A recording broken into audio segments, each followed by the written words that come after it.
할렐루야. 그럼 따라서 하겠습니다. 울어야 합니다. 울어야 돼. 한 주간 동안에 얼마나 우세요? 안 우시죠? 아파도 안 울어요. 고민이 쌓여도 안 울어요. 염려와 걱정이 내 마음을 파고들어도, 내 심령을 파고들어도 울지를 않아요. 사람의 눈에서 눈물이 메마르게 되면요, 가슴이 식는다 그럽니다. 우리의 영도 마찬가지입니다. 눈물이 메마르게 되면요, 우리의 영이 식어지게 됩니다. 그래서 울음이 많아야 돼요. 아니, 칭얼칭얼대는 울음 말고요, 주변 사람을 짜증내게 하는 울음은 말고, 진짜 이 마음 깊숙한 곳에서 우러나오는 그 진한 울음이, 진한 눈물의 울음이 오늘 우리 속에 있어져야 돼요. 그것이 회복이 돼야 돼요. 눈물이 회복이 되지 않고서는요, 우리의 마음이 회복이 안 돼요. 눈물이 회복되지 않고서는요, 우리의 영이 회복이 될 수가 없어요. 그래서 울어야 되는 거예요. 이스라엘 백성들은 사실은 눈물이 없었습니다. 그들의 삶은 하나님 약속하신 그 땅에 들어가서 그 땅을 분배받고, 그리고 곡식을 거두고 또 가축을 치면서 수입이 2배나 되는 거예요. 그전에는 직업이 가축하는 것밖에 없었거든요. 양을 치고 소를 치고 젖을 짜내고, 그리고 고기를 팔고 가축을 팔고, 그래서 그 고기를, 그 가축을 통해서 얻어지는 수입밖에 없었어요. 근데 하나님께서 땅이 없는 그들에게 약속의 땅을 허락해 주셔서 12지파가 땅을 소유하게 만드시고, 그 땅에 소산도 먹게 하셨어요. 소산만 먹게 하신 것이 아니라 소산도 먹게 하셨어요. 그들의 삶의 일터가 2배나 많아지게 돼요. 2배나 많아지게 됨을 통해서 가축에게서 수입이 없으면은 땅에서 수입이 나고, 땅에서 수입이 없으면 가축의 수입이 나가지고, 어느 계절을 만나든지 하나님께서 수입이 그치지 않도록 만드셔서 그들의 삶을 평안하고 풍요롭게 만드셨어요. 그 풍요로운 삶을 통해서, 고난이 없는 삶을 통해서 그들은요, 점점 하나님과의 관계가 멀어지게 되고 하나님 앞에 눈물 흘릴 일이 적어지게 됐어요. 눈물을 안 흘려요. 그리고 자기 생활에 취해서 기뻐하고 즐거워하는 것으로 만족을 삼고 그 길로만 살아가게 됐어요. 그게 이스라엘 백성들의 모습입니다. 눈물이 메마르는 그들, 눈물이 없어서 강팍해져가는 그들의 영혼을 하나님께서는요, 안타까워 여기셨어요. 저들에게 눈물이 있어야 되고, 저들의 영혼이 정말 하나님을 향하여 갈급한 마음을 가지고 매달리고, 눈물 젖은 은혜의 강에 저들이 빠져 들어가야 되는데 그렇지 않음을 보면서 개탄하시고 가슴을 치셨어요. 근데 하나님께서는 그런 그들을 버리지 않으시기로 작정하셨습니다. 버린 자식이 되게 되면 아무 상관도 없는데, 그러나 그들을 버리지 않으시기로 작정을 하셨어요. 그래서 마음은 아프고 마음은 힘들지만은 저들에게서 눈물을 뽑아내야 되겠다. 눈물이 다시 흐르도록 해야 되겠다 하는 그런 하나님의 계획 속에서 눈물을 흘릴 일들을 하나님께서 만드시게 되는 겁니다.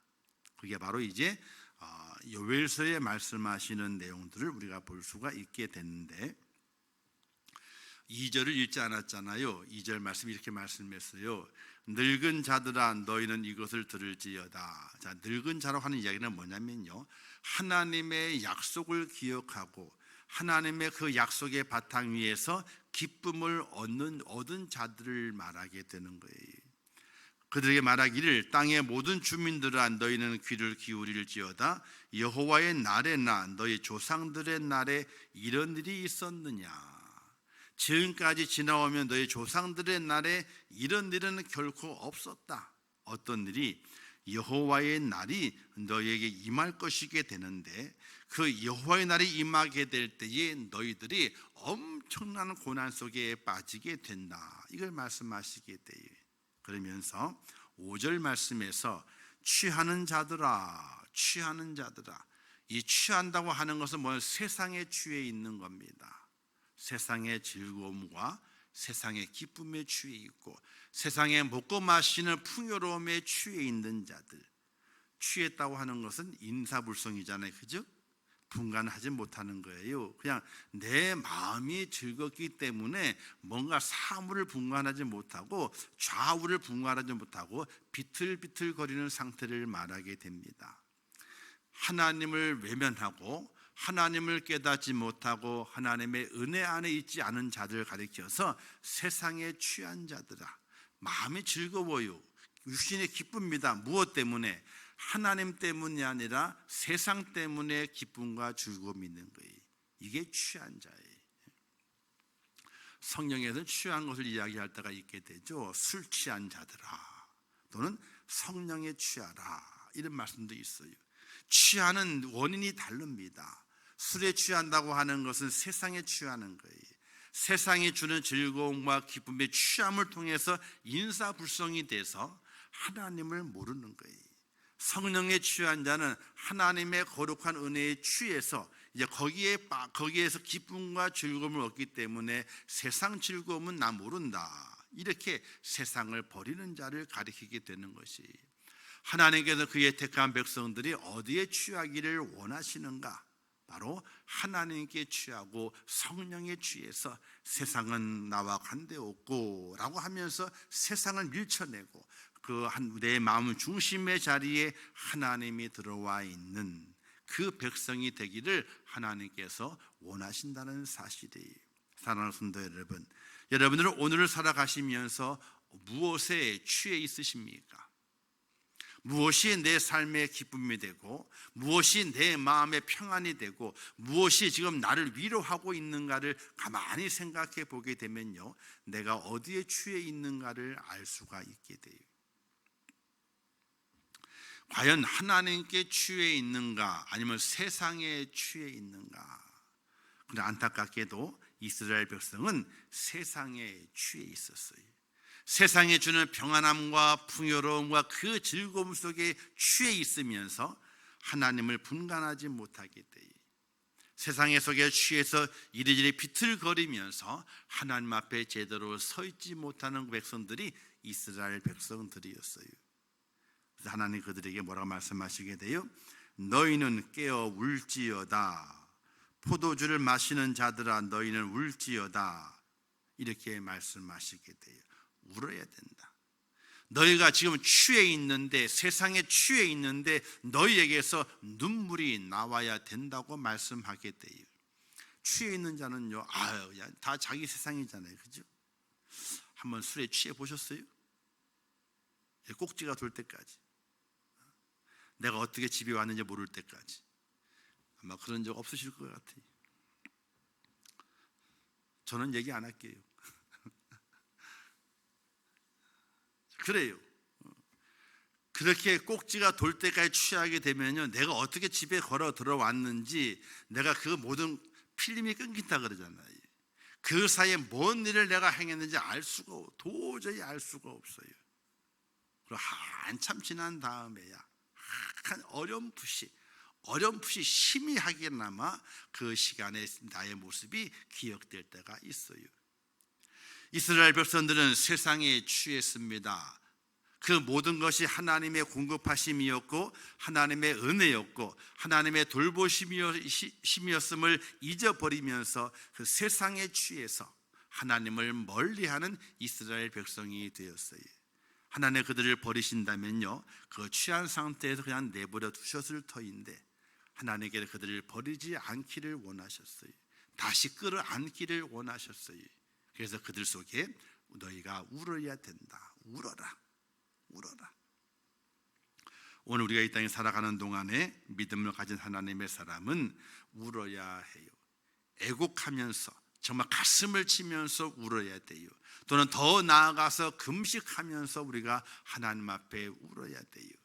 그 울음이 내 영을 살리고 나의 모든 삶 속에서의 내가 넘어졌던 것들을 일으켜 세우시게 되고 부서진 것을 다시 수축하게 되는 그런 은혜를 하나님께서 허락해 주심을 믿으시기를 주님의 이름으로 축원합니다. 그래서 과연 내가 하나님 앞에 울었느냐는 거예요. 울었느냐. 하나님을 생각할 때마다 눈물이 나오고 주님의 십자가를 생각할 때마다 내 가슴이 뭉클뭉클해지면서 정말 그 주님의 십자가의 그 고통이 지금 내 속에 임하는 것처럼 그 고통을 느끼면서 정말 내 눈에서 닭똥 같은 눈물이 주룩주룩 흘러보았냐는 거예요. 하나님께서는 울어야만 이스라엘 백성이 회복되기 때문에 그들에게 울 것을 요구하게 됩니다. 근데 그냥 울 수는 없는 거거든요. 어디 그냥 울겠습니까? 하나님께서 억지로 물리시게 돼. 그들이 자발적으로 하나님께 나와 회개하면서 통해 자복하며 우는 눈물이 있으면 좋겠지만은 그렇게 울지 않으니까 하나님께서 눈물을 짜내기를 원하시는 거예요. 짜내세요, 그냥. 하나님이 그냥 툭 치면요 펑 울어야 되는데 그렇게 안 울거든. 하나님이 툭 건들게 되면 펑 울어야 되는데 그렇게 안 울거든. 그렇게 안 우니까 요것들 봐라. 내가 너희를 버리지 않기로 작정했고 다시 너희를 품에 내가 안기를 원하는데 너희가 울질 않아. 울지 않으니까 그러면 내가 너희 눈에서 눈물을 짜내보겠다. 짜시는 거예요. 이게 바로 요엘서의 내용이에요. 하나님께서 울지 않는 이스라엘 백성, 하나님의 백성을 버리지 아니하시고 너는 내 것이야, 내 자녀야, 나는 절대 너희를 버리지 않아, 너희는 내게 돌아와야 돼 라고 선포하시고 그 일을 행하시는 과정 가운데서 울지 않으니까, 통곡하지 않으니까, 회개하지 않으니까 하나님께서 그들의 눈에서 눈물을 짜내기를 원하셨어요. 우리가 사사기서에 보게 돼 이스라엘 백성들이 많은 고난의 시간들을 겪어가지 않습니까? 그들이 고난 당하게 될 때 어떻게 해요? 그들이 울었어. 하나님께 부르짖어 울었어. 하나님이 우리의 이 고통 중에서 건져서 울었어요. 그러지 하나님께서 사사를 보내서 우는 그들을 달래시고 그들의 고난과 고통과 환난을 몰아내 주시게 되는 그런 기록이 사사기서의 기록의 내용이잖아요. 울지 않는 이스라엘 백성, 하나님께 돌아오지 않는 이스라엘 백성, 그들의 눈에 하나님께서는 눈물을 짜내십니다. 그래서 어떻게 눈물을 짜내시게 되는가? 여기 이제 8절에 말씀하게 돼요. 너희는 라고 말씀하시면서 처녀가 어렸을 때의 약혼한 남자로 말미암아 굵은 배로 동이고 애곡함같이 할지어다, 이렇게 말씀하게 돼요. 처녀가 약혼을 했어요. 근데 갑자기 약혼한 남자가 어떻게 했어요? 여기 진짜 굵은 배를 동인다는 건 뭐예요? 뭘 입은 거예요? 상복을 입은 거예요. 그러니까 약혼한 남자가 갑자기 결혼해야 되는데 신혼살림을 꾸려야 되고 새로운 출발을 해야 되는데 갑자기 죽어버렸어. 또 그 앞에 장례를 자기가 굵은 벼옷을 입고 지켜야 돼. 그런 모습이 된 거예요. 그 여인의 마음이 얼마나 큰 아픔을 간직하는 눈물이 있겠어요. 하나님께서 너희를 내가 그렇게 울게 하겠다라고 말씀하시게 돼요. 사랑하는 성도 여러분, 하나님이 내 눈에서 눈물을 짜내기 전에 어떻게 해야 돼요? 따라서 하겠습니다. 내 스스로 하나님 앞에 울어야 합니다. 할렐루야. 하나님이 눈물을 짜내기 전에 내 스스로 하나님 앞에 눈물을 흘려야 돼요. 그럼 하나님께서 어떻게 하시게 돼요? 우리에게 긍휼을 베푸시게 돼요.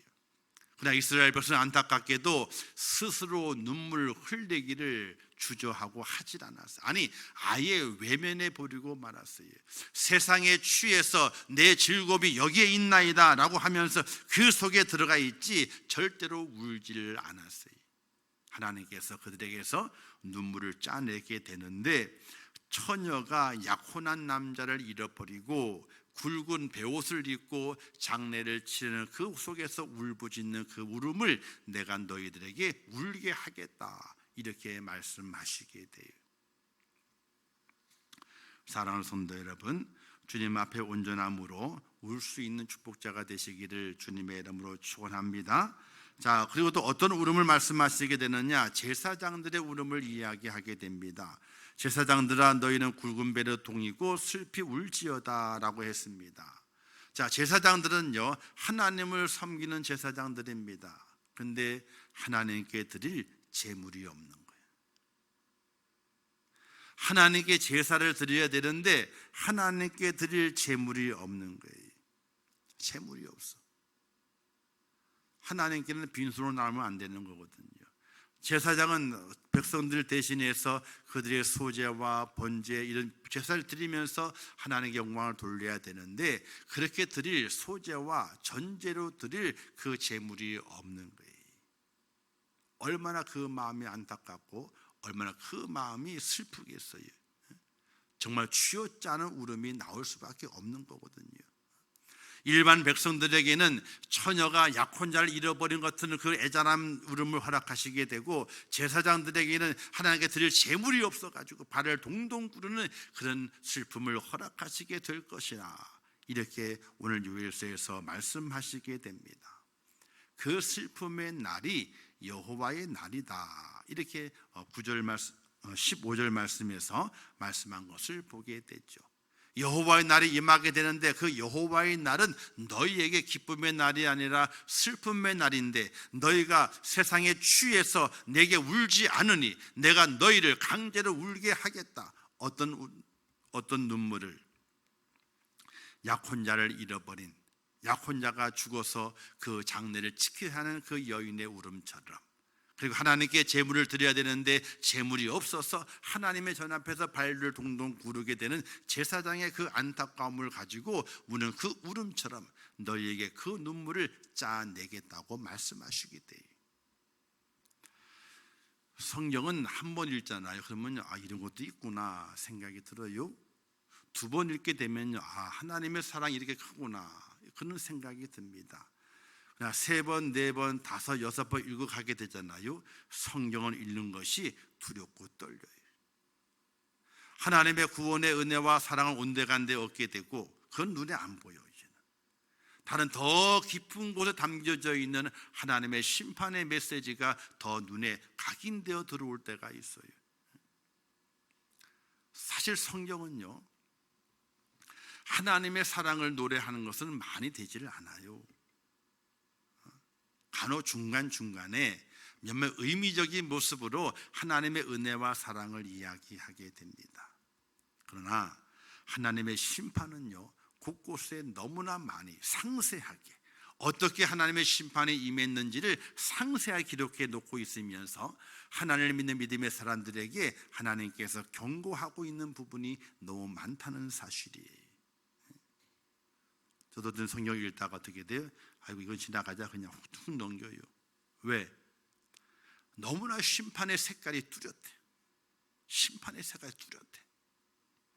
우리가 겨울을 지나면서 봄을 맞게 될 때에 산천의 색깔이 바뀌어지게 되잖아요. 그 바뀌어진 색깔의 경계가 아주 뚜렷하기 때문에 봄의 계절이 뚜렷한 거예요. 하나님의 심판의 색깔이 너무나 뚜렷하게 드러나게 돼요. 뚜렷하게. 근데 그 심판이 어마무시한 거예요. 도저히 사람이 상상할 수도 없는 그 모습, 그 말씀을 하나님께서 성경을 통해서 우리에게 전달하고 있다는 사실이에요. 이렇듯 큰 슬픔이 주어진다고 말하게 됩니다. 어찌할 바를 모를 여호와의 날, 재앙의 날이 임하게 되는데 그와 같은 슬픔이 우리에게 엄습해 온다고 하게 됩니다. 그러면 그 징조가 어떻게 임하게 되느냐? 바로 기근이 임하게 되고 홍수가 임한다라고 말씀해 주고 있게 됩니다.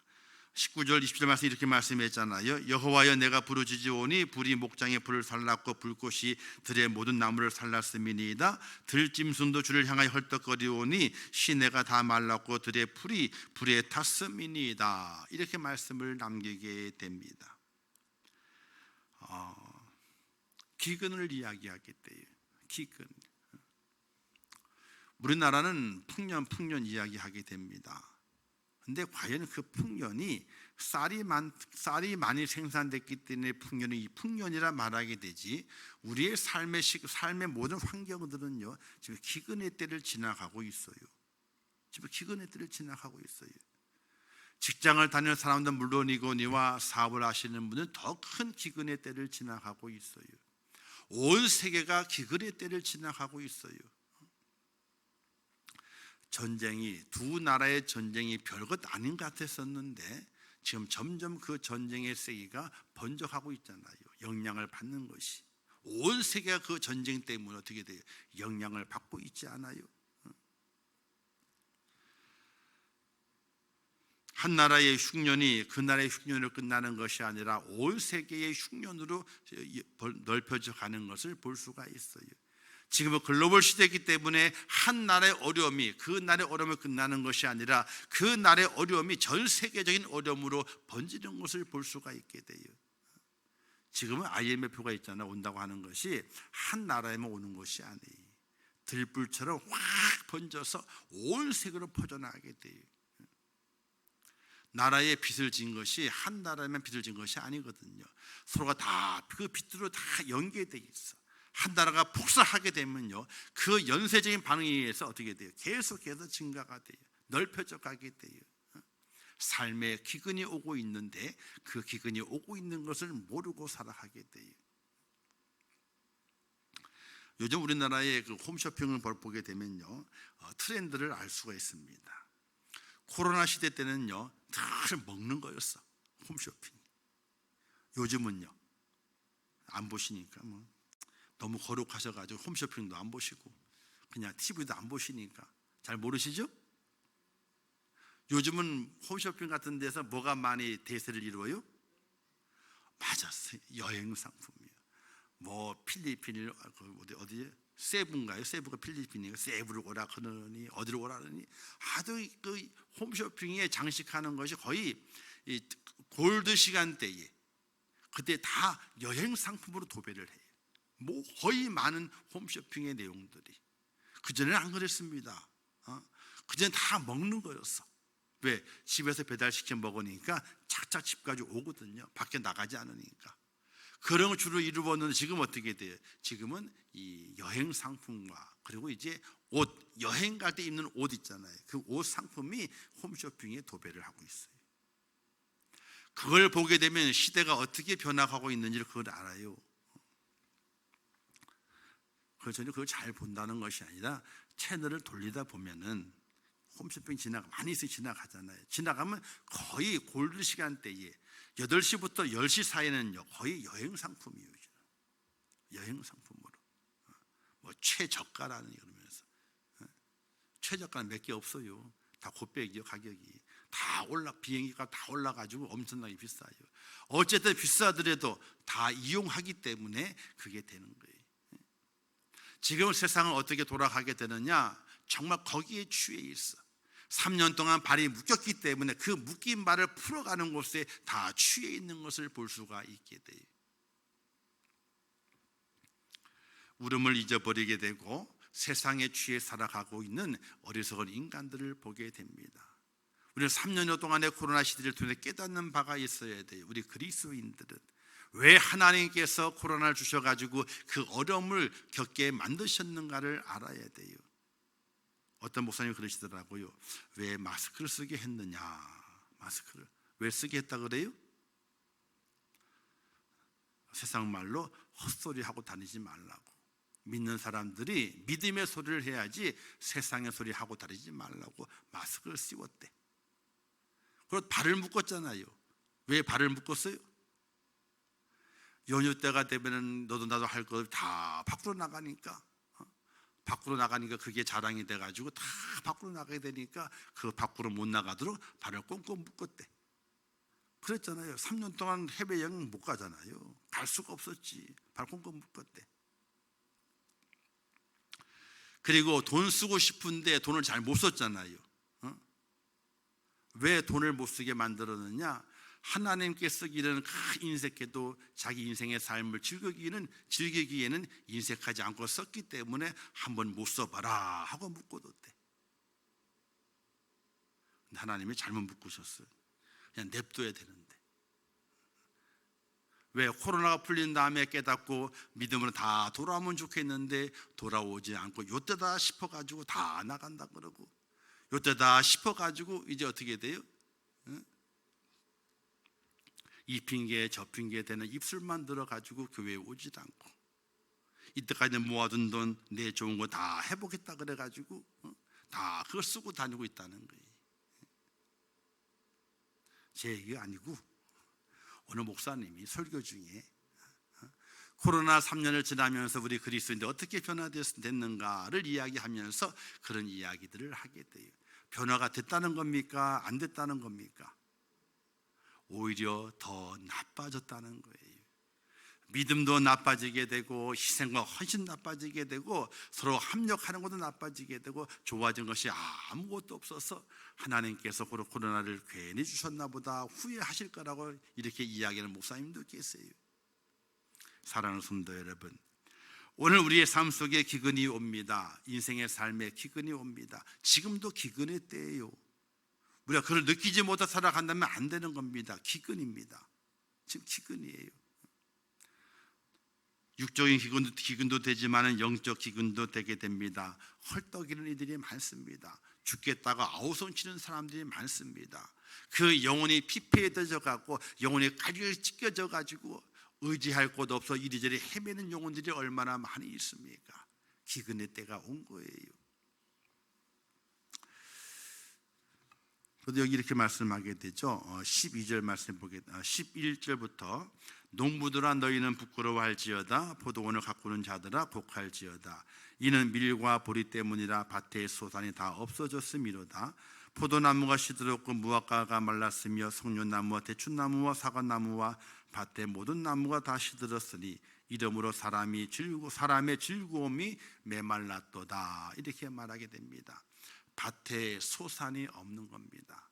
이 이야기는요, 수고하지만은 수고의 결실이 내 것이 되지 않는 시대가 온다는 것을 말씀하게 돼요. 수고는 많이 했습니다. 그러나 수고한 것이 내 것이 안 돼요. 다 공중에 뿌려지는 것처럼 흩어져 버리는 것처럼 다 날아가 버리고 마는 그런 시대를 너희가 맞이하게 될 것이다 이렇게 말씀하게 돼요. 이스라엘 백성이 그러한 때를 만났습니다. 수확은 했지만 수확물들 다 빼앗겨 버리고 말았습니다. 그의 가축들도 다 빼앗겨 버리고 말았습니다. 또 엎친 데 덮친 격으로 그 땅에 기근이 와서 모든 농작물들이 가라게 되고 또 가축들이 가라는 그런 시대를 만나게 됐습니다.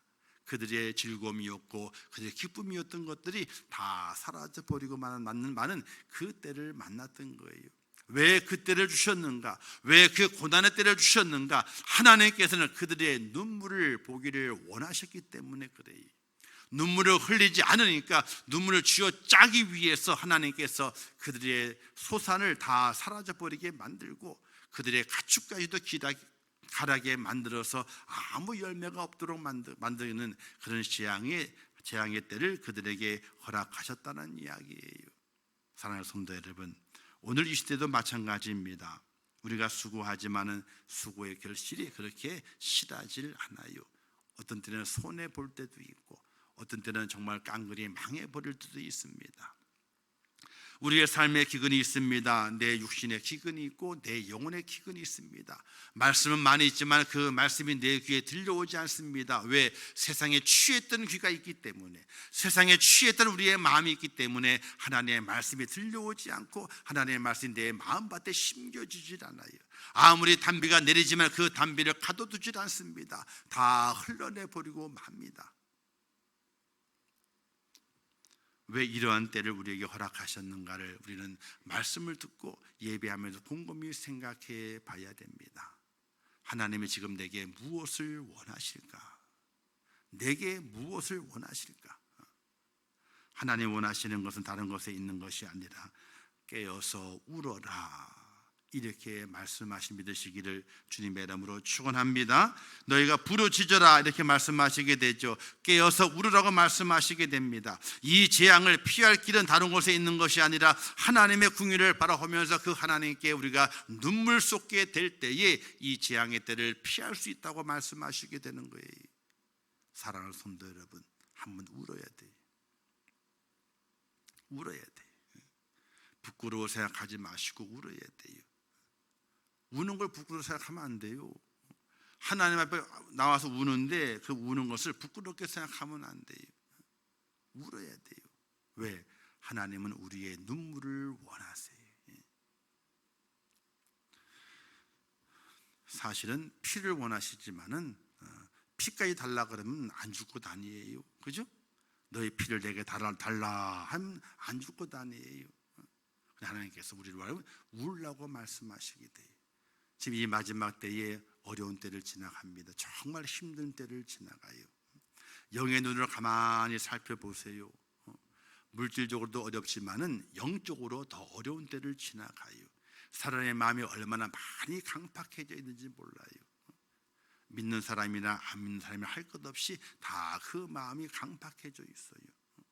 하나님의 말씀, 영의 말씀은 들어가지 아니하고 세상 것에 매달려 있는 그 모습이 점점 강박해져 가게 돼요.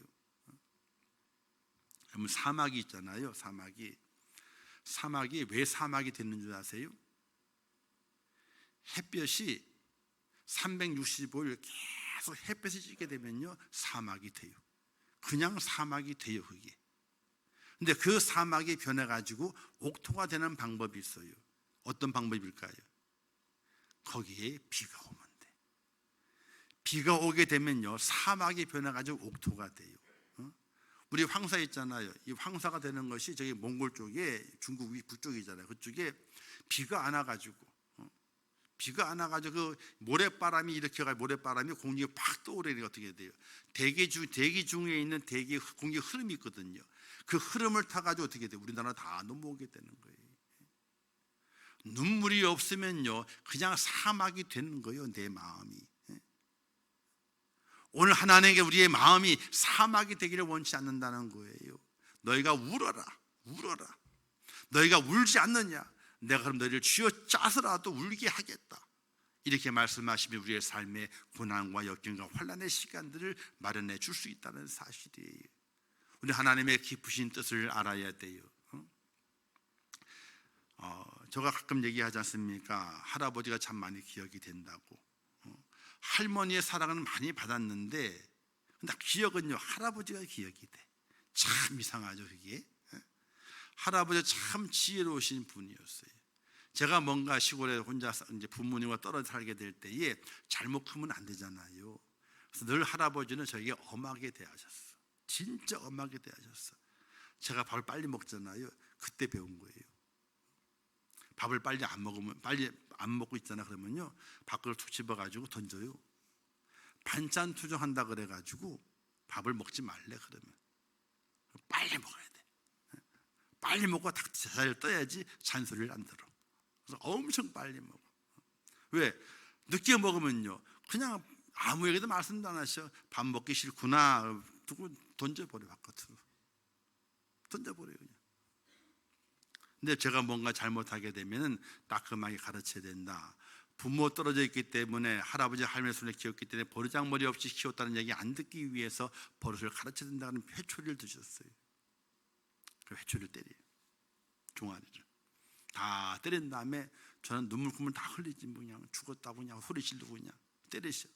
그런 다음에 그 회초리를 딱 분질로 이렇게 딱 주시면서 아궁이에 집어넣어라. 저는 그때 그게 뭔 말인지 몰랐어요. 괜히 때린 내 종아리 아픈 줄 쓰다며 그 할아버지 씨 되면서 그냥 할머니한테 할아버지 밉다고나 얘기를 했지 의미를 몰랐어요. 근데 나이가 들고 교육을 받고 또 성경을 배우고 또 하나님의 은혜를 깨달아 가면서 그게 어떤 의미인지 알게 됐어요. 회초리로 가르치시는 거예요. 그리고 그 분질러서 그 회초리는 어떻게 돼? 귀한 손자를 때렸잖아요. 회초리가 그건 아궁이에 집어넣는 거예요.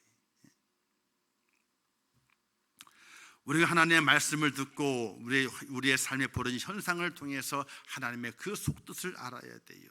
왜 이렇게 하셨을까를 알아야 돼요. 그건 다른 것에 있는 것이 아니라 너에게 울음이 필요하다는 거예요. 울어라. 사랑하는 성도 여러분, 기도가 안 나와요? 그럼 울어야 돼. 하나님 하고 울어야 돼. 눈물이 많아져야 돼. 기도에 눈물이 많아야 되고 내 영혼의 눈물이 많아져야 돼요. 그 축축하게 착하게 적게 될 때 그때 사막이 변해서 옥토가 되게 되는 거예요. 하나님께서는 그것을 원하셨기 때문에 이스라엘 백성들에게 고난을 줍니다. 너에게 눈물이 없느냐? 눈물이 안 나오느냐? 너에게 눈물이 있어야 사는데 내가 쥐어 짜서라도 눈물을 내게 만들겠다 하고 쥐어 짜시게 되는 거예요. 사랑하는 성도 여러분, 이 마지막 때를 살아갑니다. 고난의 때를 살아갑니다. 영이 병들고 육이 병드는 때를 살아가게 됩니다. 이때 우리를 치료할 건 다른 곳에 있는 것이 아니라 하나님의 긍휼인데 하나님의 긍휼을 얻는 방법은 다른 곳에 없어요. 말을 아무리 잘해봐야 긍휼을 얻지 못해요. 우리의 가정을 많이 들여봐야 긍휼을 얻지 못해. 긍휼을 얻는 방법은 단 한 가지밖에 없어. 그냥 울어야 돼. 엉엉 울어야 돼. 그때 하나님께 우리를 불쌍히 여기시는 긍휼의 마음을 주셔서 우리의 마음의 평안함을 허락해 주시고 우리의 갈급한 것들을 깨끗이 씻어주시는 은혜를 허락해 주시게 되는데, 이제 5월을 맞이하면 가정의 달입니다. 우리의 가정이 행복해야 되고 우리의 가정이 은혜로워야 되고 우리의 가정이 축복의 통로 활짝 열리게 되는 하나님의 축복을 받아야 됩니다. 그 축복을 받는 길은 다른 곳에 있질 않아요. 우는 거예요. 그냥 우는 거예요. 미친 사람처럼 하나님께 우는 거예요. 사람에게 울면은 자존심 상하지만요, 하나님께 울면요 자존심을 상하는 것이 아니라 오히려 자존감을 세워가는 거예요. 믿음으로 주 앞에 나와 간절히 울고 가슴을 치며 울고 정말로 내 가슴을 찢으면서 하나님 나를 불쌍히 여기소서, 내 눈물을 받아주시옵소서 라고 주 앞에 울부짖음을 통해서 하나님의 은혜를 받아 우리의 가정을 살리고 우리의 식구들을 살리고 우리의 교회를 살리는 그런 축복자로 쓰임 받으시기를 주님의 이름으로 축원합니다. 기도하겠습니다. 좋으신 아버지 하나님 은혜를 감사합니다. 하나님 저희들에게 울음이 있기를 원합니다. 눈물이 흘려지기를 원합니다. 우리의 마음이 강팍해져서 눈물 흘리지 못하는 자가 아니라 우리의 마음이 주의 말씀과 은혜로 녹아져서 주님의 이름을 부를 때마다 폭포수와 같은 눈물을 흘리며 우리가 기도할 제목이 있을 때마다 통에 자복함으로 눈물을 흘리며 하나님의 긍휼을 얻는 하나님의 사람이 되게 하여 주옵소서. 울어야 삽니다. 하나님 울어야 삽니다. 아버지 그 은혜가 넘치게 하시고 정말 눈물 흘리며 통에 자복하며 주 안에 세워지는 복된 저희가 될 수 있도록 하나님 은혜를 베풀어 주시옵소서. 함께 하실 것을 믿습니다. 예수님의 이름으로 기도하옵나이다. 아멘. 지금은 우리 주 예수 그리스도의 은혜와 하나님 아버지의 크신 사랑하심과 성령님의 감화 감동 위로 축복 교통하신 역사가 오늘 거룩한 주일을 지키며 주의 전에 올라와 예배하며 예수님이 머무시는 가정으로 만들어서 축복의 통로를 열며 이 어려운 때에 행복하는 가정이 아름다운 모습으로 승리하기를 원하며 또한 이 마지막 때를 살아가게 될 때에 어떤 환난과 어떤 어려움이 닥쳐올자 할지라도 하나님 앞에 애곡하는 심령을 가지고 눈물을 터뜨리며 하나님의 긍휼의 은혜를 입어 다시 일어나 다시 세움받아 다시 쓰임받으며 다시 새로운 시대를 열어가는 축복자가 되기를 원하는 우리 임천국의 모든 성도들 머리 위에와 그들의 가정과 일터와 생업과 자녀들과 미래의 모든 소원들 위에 이 나라 이 민족 위에 온 지구촌 위에 또 세계 방방곡 곳에서 주의 복음을 들고 생명을 내어놓고 주의 복음을 전하는 선교사들과 그 선교의 현장들 위에 이제부터 영원토록 함께 있을지어다. 아멘.